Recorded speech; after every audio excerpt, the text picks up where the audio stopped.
my name is Willow, and I'm going to start off our series from my garden. I'm out here today in my garden, and I am currently watering all of my tomato plants. We have 15 different varieties here on the farm. Some of the varieties I can name off the top of my head are the Green Zebra, the Early Girl, the Ace, Roma, and Beefsteak. I am doing an experiment this year because we are in a new zone to see how the different varieties react to my compost.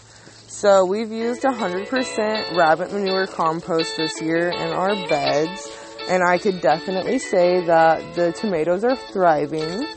However, not all varieties are thriving. It's mostly the Early Girls and the Ace, as well as the Green Zebra is doing amazing. The Beefsteak and the Roma aren't really doing as well. You can probably hear my roosters in the background there. They are super amazing. I love them. I have some Samanis as well as Bresse Chickens. And yeah, I'm a first generation farmer, and I hope that I can share some tips and tricks with you all that you can use and put into your own repertoire, so that way you guys don't have to go through some of the farming fails that we've gone through here on the homestead. So buckle up and let's get going. One of the varieties of chickens I have right now are new, which are the Bresse. I would love to talk about them more. They are both a dual-purpose meat and egg variety. And here on the homestead, we get about 2 eggs per hen from this breed per day. So I think that's really, really amazing. I've had the Barred Rock before and the Easter Eggers. I've also had the Americanas. I've had Bantam. I've had, what are those little fluffy ones? You got Silkies. I've had Silkies too, and Brahmas, and out of all of the chickens that we've ever had on the homestead, the Bresse so far are my favorite. However, we've not had the opportunity yet to taste them, if you know what I mean. So we do got to wait until freezer camp season is here. But for now, all of the girls are strictly egg layers for us on the farm. Once they get a little bit older and they're kind of reaching midlife, they will go ahead and go off to freezer camp. But for now, they just get to be happy little birds here on the homestead. So another thing that I did this year is I put my garden in with my chickens and my meat rabbits. So that way I could use the scraps from my garden to feed my animals. And so far it has been working wonderfully. I don't have to go anywhere. I can literally just chop stuff. I can't obviously the tomatoes because they're nightshade. But with my squash plants, cucumbers, stuff like that, I'm able to just chop and drop. So I do recommend setting up your homestead to where you have kind of a chop and drop system where you can go from the garden straight to your animals, so that way you don't have waste. So our compost pile is right here too. Our chickens run through the compost, and they are able to scratch that and disturb it and stir it up.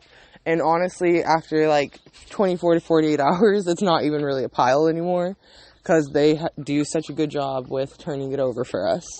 So I do recommend letting your chickens turn your compost pile because they're able to look through it for grubs and little snackies while also making sure that it doesn't overheat for you. So, yeah, those are some things that we do here on our homestead just to kind of make life a little bit easier.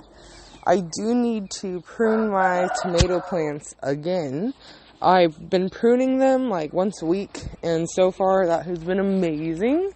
I also like to come out and give my animals fresh water every single day. So we do have an auto water system. However, I do like to just come out and check on them, check on the system. You never know if you have a broken pipe or something. So make sure that you can get out to your livestock every single day.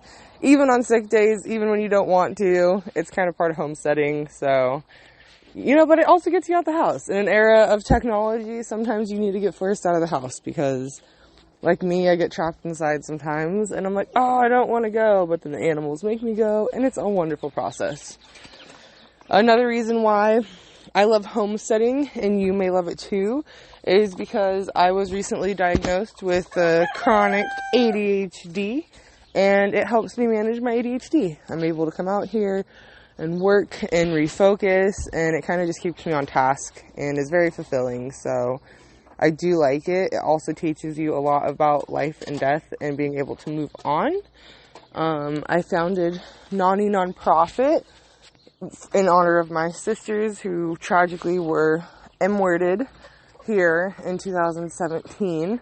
So it really helps manage that. And, you know, it's hard when you lose an animal because it does happen. But it does also kind of make me not so distraught emotionally over the passing of my sisters, because I don't know, you just kind of get more in tune with it. You get more in tune with nature and earth, and you understand the process of life and death, and we're all going to pass one day, and that's okay. And while we're here, we just want to have the best life we can, and yeah, so Homesteading 101, Willow's Way, I guess, is what the series will be called. So we can go over everything homesteading. Another thing that I do recommend is making some sort of reusable egg collection system instead of using egg cartons. I find with my egg cartons, because I have ADHD, that I tend to forget about them, and they get crushed, or they get thrown away, or whatever, and I prefer using a reusable one. So I have an amazing husband, luckily, who is very handsy and was able to router me some reusable egg cartons, which are fantastic here on the farm, because I can go out, collect my eggs, I can leave them on the counter, I don't have to refrigerate them, and then, you know, it's reusable. So I feel like, I am helping the environment by doing this, as well as it's just, I don't know, it's part of a system. So when you have ADHD, you kind of have to live life by a system, and you gotta figure out what system works for you. And yeah, like, I guess that's what my whole series is gonna kind of be about, is conquering ADHD, because I feel like that has been my number one struggle, and something that I can elaborate more on, because yeah, it's something new for me. So I don't know if you recently were diagnosed with ADHD as well, but I feel like a lot of people are being diagnosed with it recently, and it makes a lot of sense. Like, my whole life makes a lot more sense now. So yeah, Homesteading 101, Willow's Way. Thank you for joining in for episode 1.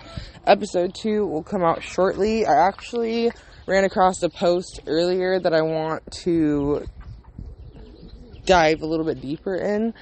However, I think that will have to be a part of another series about, like, I don't know what we're going to call it, guys, but we'll figure it out. We're going to call it something great. So maybe you can come up with a good name for a series about seeing a post somewhere and how it makes you feel, right? So, I don't know.